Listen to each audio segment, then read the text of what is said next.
Hello and welcome back. Today I want to talk to you about a sermon by Jonathan Edwards called East of Eden. It's a sermon based on Genesis 3:24. In that text, it speaks about how Adam and Eve had sinned, and after they sinned, they were sent out of the garden. They were sent east of Eden, and then there were angels that were sent to guard the way and to keep them from entering back in. And so the sermon is about the fall and about the consequences of the fall.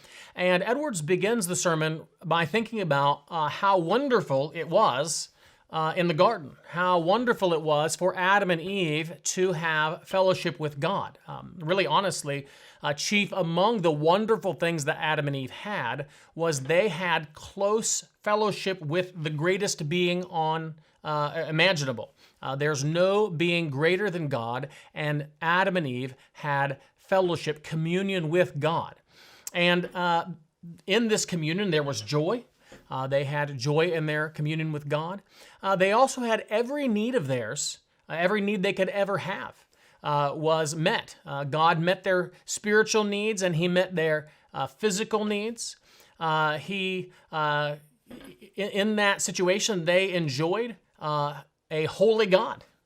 There was a God who was holy that they knew, and they were known by Him, and they had a wonderful fellowship there. And so Edward spends some time just thinking about how wonderful it was in the garden, and helpfully reflecting not just on the physical benefits of it, like they didn't have to work hard, not by the sweat of their brow. They could easily have food. That God, the Lord, planted the garden and gave them the fruit of it. That aspect we oftentimes reflect upon, but also just the spiritual joy that Adam and Eve had in their fellowship with God.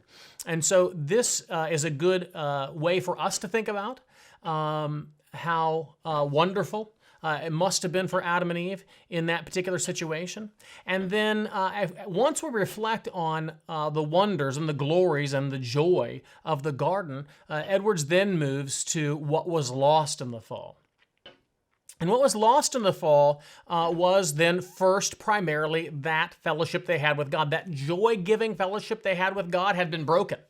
And really that's chief among those things that were lost was that fellowship. God was still toward them, but now He was angry with them. Before He was for them and was blessing them, and now He was angry at them and at their sin. Of course, we know that there also were other consequences, such as they did have to, by the sweat of their brow, work until the ground. The work became more laborsome, and these things were also lost. But holiness, the holiness of God, was not the sort of the joy-giving reality that they had known before, but actually was a terror. They were reminded of that God is holy and that they were not.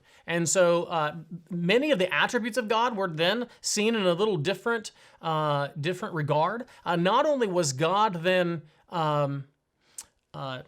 angry at them, but God was angry at them not as a loving father who's angry at his children, but He was angry at them like you'd be angry at your enemy.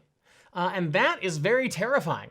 That is a situation that Adam and Eve came to know. Apart from Christ, we are at enmity with God. The Bible makes clear. So the fall was significant. It wasn't just from the loved child who was in the good graces of his father to the child who wasn't in the good graces of his father. It was from loving fellowship and communion to the enemy of God. And so this is a significant loss, and we do well to spend time on thinking about how much is lost in the fall and how costly sin is. And this is one of the ways that we need to think about this sermon, is the way that it helps us think there's nothing greater than being in right fellowship with God, and there's nothing more terrifying and discouraging and really could crush you just in terms of spiritually than to consider yourself the very enemy of God. And so one of the ways that I hope that this sermon and this time thinking about this sermon would